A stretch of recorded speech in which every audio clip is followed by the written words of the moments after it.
Oke, so apa yang kemarin kita skemakan ternyata terjadi bahwasanya 3.300 atau lebih tepatnya 3290 sampai 3.300 menjadi level support yang dominan.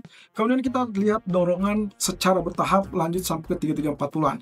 Bahkan kali ini di sesi Asia masih tetap bertahan di atas 3320-an. Kira-kira apakah ini menjadikan isyarat bahwa ketidakpastian akan menunjang atau mendorong kepada tingkat permintaan safe haven lebih kuat? Setelah sebelumnya kita sempat lihat juga berita bahwa China lanjutkan pembelian dan kelihatannya masih cukup kuat.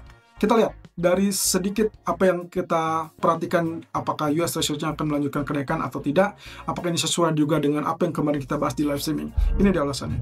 Oke, kalau Anda lihat di sini ternyata fix ya, apa yang terjadi sampai saat ini masih sesuai alur. Walaupun dia naik, tapi tidak terlalu menakutkan ya, karena bagi saya ini masih sesuai dengan skema yang kita bahas kemarin terkait dengan potensi yang kita sebut sebagai mungkin right shoulder gitu ya. Jadi kita anggap bahwa pola pembentukannya sedang terjadi right shoulder. Dengan catatan kemungkinan targetnya mungkin kita nggak muluk-muluk. Mungkin yang paling maksimal di zona 4,8% ini, atau yang paling dekat adalah di 4,5% ini. Nah, kalaupun misalkan ini dianggap gagal, maka dia harus naik di atas areal ini. Dan ini yang kita tidak inginkan. Ya. Nah, jadi dalam beberapa waktu ke depan kita masih tetap tunggu apakah ini masih tetap memiliki kesempatan untuk reject atas atau mungkin langsung turun. Yang jelas untuk saat ini lagi-lagi minggu ini tidak ada data ekonomi, jadi saya ragu kalau itu bisa didapatkan penurunan tanpa ada desakan ataupun tanpa penyebabnya. Berarti mau tidak mau yang harus kita lakukan adalah mungkin kita menunggu sampai level resisten tertentu tersentuh atau bahkan didekati, kemudian dia overbought baru dia turun.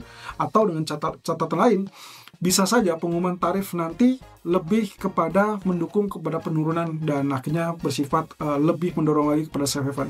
Kalau begitu ini akan turun, barulah nanti kita akan lihat emas bisa naik lebih leluasa. Nah, satu sisi kalau kita perhatikan dari US dollarnya juga mengalami kenaikan. Jadi mungkin ini juga yang mungkin masih tetap kita andalkan ya, garis trendline kuning yang berarti resisten, dan so far kita tidak anggap bahwa ini naik atau berubah trennya. As long dia tetap di bawah garis kuning, berarti kita artikan ini adalah pullback, dan pullback itu hanya bersifat sementara untuk kemudian dia lanjutkan potensi penurunan ini. Nah, tapi dengan catatan ini tidak perlu atau tidak mutlak harus dilakukan atau terjadi satu hari. Oke, kalau begitu dampak dari penguatan ini harusnya akan negatif kepada pound sterling, akan juga negatif pada harga minyak ya. Tapi yang jelas di sini posisinya khusus untuk emas mungkin kita bersifat sebagai safe haven, dan itu mirip dengan apa yang terjadi pada US dollar. Jadi satu sisi dia akan bergerak beriringan. Oke, kita lihat di sini crude oil, kalau kita perkirakan dari sini posisinya apakah dia masih tetap turun? Jawabannya iya, karena potensi yang kita sedang tunggu adalah terkait dengan kelanjutan dari dampak penurunan bearish flag ini. Jadi yang kita perhatikan adalah zona yang masih tetap dalam konsolidasi, dan saya rasa masih tepat alasan kita untuk tetap incar sell as long dia tidak tembus di atas areal 68.60. Oke, jadi untuk sementara waktu kalaupun kita lihat ada 67.90 atau bahkan cepat muncul 68.00, selama tidak tembus di atas 68.60, kita artikan kesempatan dari bearish flag ini masih tetap menunjang ya. Kecuali kalau ada satu hal yang mungkin mendesak kembali dan akhirnya dia terdorong naik, kemudian secara bertahap dia naik sampai ke level 71 dolar. Ini bisa terjadi kalau diasumsikan bahwa tarif yang diumumkan Trump tadi malam itu bersifat sedikit melegakan karena ada penundaan, tapi di sisi lain seperti yang kita bahas, semakin lama penundaan maka semakin banyak atau semakin lama juga ketidakpastian. Dan market tidak suka ketidakpastian, dan minyak terutama kalau misalkan kita posisinya seperti ini, ya otomatis dia kecenderungannya akan terbebani dengan tingkat permintaan yang masih diproyeksikan melemah. Oke, kalau begitu alasan yang kita lihat juga di grafik daily, sebetulnya kalaupun ini dianggap bullish, ya opsinya mungkin kita melihat kenaikan. Tapi coba kita lihat ya, kalau saya perbesar grafik ini, Anda kita tujukan kepada candlestick yang terjadi dalam 3 atau 4 hari terakhir. Coba perhatikan ini. Ini bullish, kemudian ditemani atau dilawan dengan posisi bearish candle, 2 bearish candle ini, kemudian muncul lagi dengan candle bullish yang terjadi kemarin. Nah, kalau misalkan ini adalah pengulangan atau repetisi, maka yang akan terjadi di candle hari ini seharusnya kita akan dapatkan candle yang serupa, yaitu bearish kembali. Jadi harapan saya adalah di sini potensinya pengulangan dari grafik yang ada. Cuman sayangnya, kalaupun kita kategorikan ini pola tertentu, maka ini mungkin akan secara bertahap menunjang untuk kenaikan. Jadi yang saya katakan nanti pelan-pelan di sini, mungkin dia akan merayap untuk mendapatkan katakanlah mungkin semacam dorongan sampai ke level 70. Nah, barulah nanti big seller itu akan muncul di zona 70 tersebut. Karena kalau kita perhatikan dari candle ini, berarti praktis ini adalah 50% real body candle hitam yang panjang ini. Kemudian strong resistance, dan akhirnya barulah terjadi penurunan yang lebih pragmatis. Jadi kalau misalkan kita lihat di sini, untuk sementara waktu sell masih bisa dilakukan dengan alasan tadi bahwasanya di grafik H4 kita masih melihat potensi dari bearish flag masih tetap dominan. Kemudian kalau kita perhatikan dari polanya, anggap saja ini higher high. Kemudian yang ini kalau kita perhatikan adalah lower high. Berarti bearish divergence harusnya mendukung untuk penurunan. Jadi untuk saat ini saya masih tetap pertahankan skema sell, kecuali kalau misalkan tadi dia tembus 68.60, berarti kita saatnya ubah strategi untuk sementara waktu. Bukan untuk medium term, tapi hanya untuk short term, mungkin katakanlah mungkin konsolidasi ke atas. Nah, sebaliknya untuk pound sterling, di sini ada potensi dua hal yang harus kita cermati. Pertama, kalau misalnya kita anggap bahwa dia sudah selesai koreksinya, saya setuju bahwa dia sudah tertahan di zona 61,8 Fibonacci expansion ini, yaitu 1.3580-an. Kalau lihat dari candlenya, maka ini adalah berlawanan yang harusnya kenaikan bersifat sementara dan akhirnya dia kembali dalam tekanan turun. Nah, tapi yang ketiga, kalau kita lihat lagi dari trendline yang ada di sini, trendline merah menunjukkan semakin dekat dengan support critical atau support teknis, sehingga kemungkinan harusnya penurunan relatif berkurang. Oke, kalau lihat dari grafik H4, ini akan menunjang rebound ataupun kenaikan. Makanya untuk hari ini kami mengincar zona buy di Alaska dilandasi dengan kemungkinan potensi dari double bottom. Kalau ini terjadi dan ingin confirm, maka yang harus kita tunggu adalah sampai dia break areal neckline, dan kemungkinan adalah di area 1.3680-an. Kalau dalam beberapa jam ke depan ini muncul atau bahkan tembus, Anda boleh pertahankan buy Anda untuk proyeksi kenaikan ke 1.3730 ataupun 1.3780 yang paling optimal.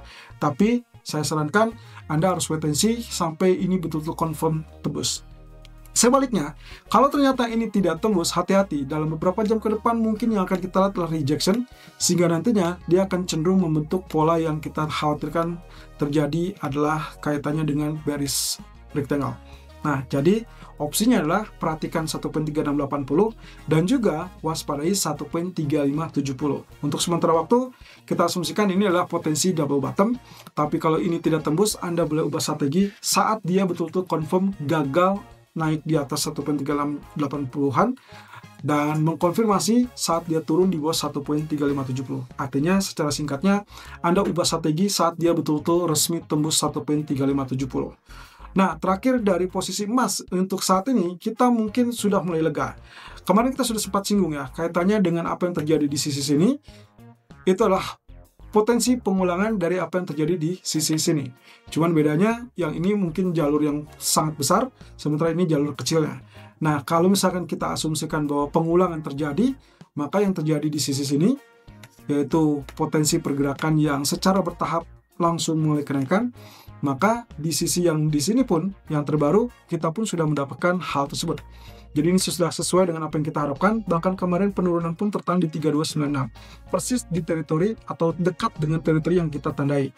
Artinya lagi teman-teman, saat dia sudah mulai tembus di sini, praktis yang sedang kita hadapi saat ini adalah tren kenaikan lanjutan yang kita harapkan akan muncul secara bertahap, berjenjang, tembus 3345, tembus 3360-an dalam waktu dekat, atau paling mediumnya mungkin kita akan bertahap juga melihat kembali ke 3400-an. Tapi untuk hari ini, saya rasa yang paling memungkinkan adalah level 3345 tembus, mungkin target yang paling potensial akan kita lihat adalah 3360.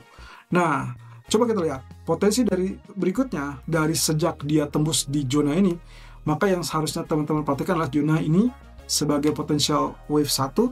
Kalau misalkan dia lihat tertahan di area ini, sebetulnya kita anggap ini adalah wave kedua, atau yang paling optimal wave kedua itu adalah di zona ini.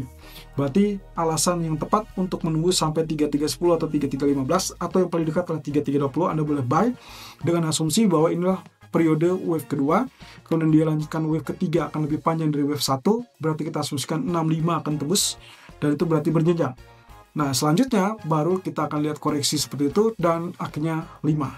Nah, otomatis yang kemarin kita tunggu adalah big reversal ataupun big trendnya adalah jalur kenaikan ini, wave kedua, dan inilah wave ketiga.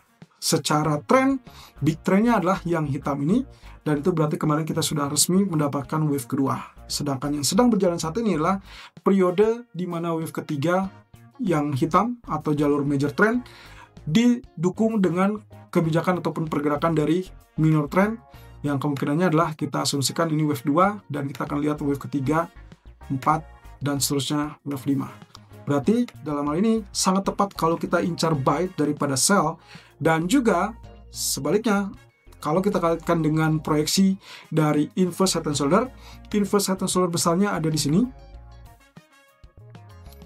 dan kemudian inverse head and shoulder kecilnya kita juga punya di sini.